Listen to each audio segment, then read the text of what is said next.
The Deputy Prime Minister Nick Clegg has told the BBC he'd like to see a full review of Britain's drugs policies, just 5 days after the Prime Minister and the Home Secretary rejected the idea.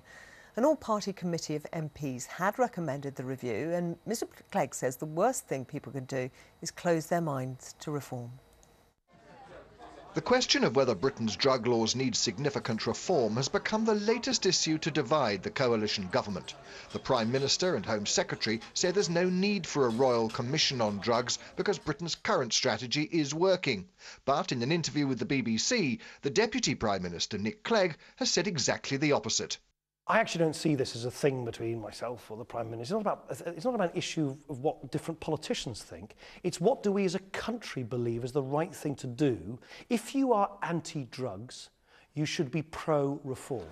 At their party conference last year, the Liberal Democrats voted to establish a panel to consider decriminalising the use of all drugs. And now Mr Clegg has set himself at odds with his Conservative coalition partners in demanding the government look at the system in Portugal, where all drugs have been depenalised, and at the experience in the US states of Washington and Colorado, where marijuana has been legalised.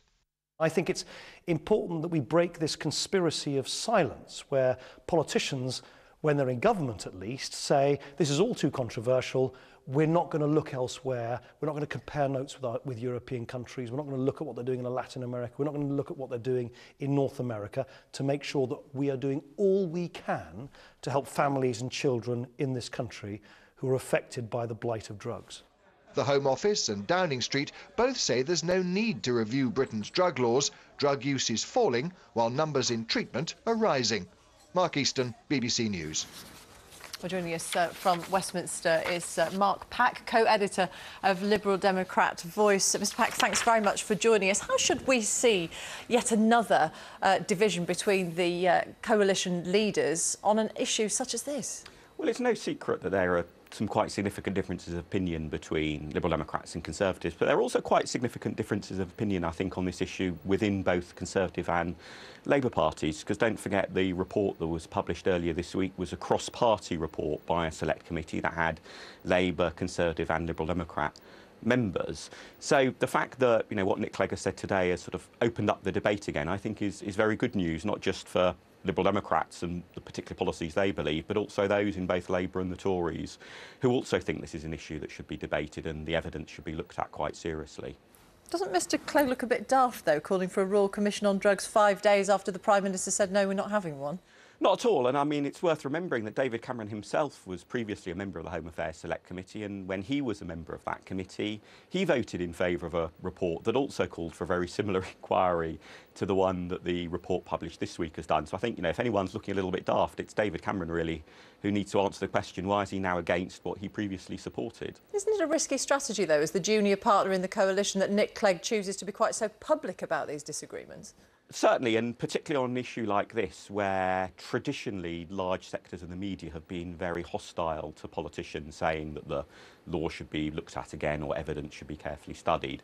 And I think in that respect, it's quite significant just how warm the Sun's coverage of Nick Clegg's moves have been this morning. And, the Sun itself offering up points such as the fact that a former head of MI5 and a former deputy head of MI6 are in favour of a review and thinking again about our drugs law. So I think there is a wider change happening out there, both in society and in the media generally, which in a way Nick Clegg is reflecting.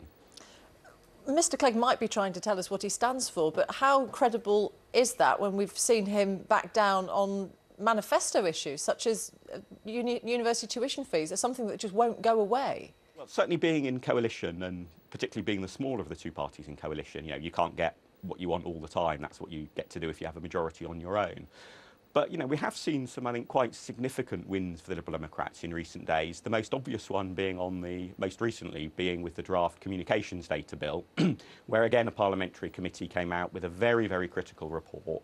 And it's quite clear the bill is not going to go ahead in the way that Theresa May and others in the Conservative parties wanted it to.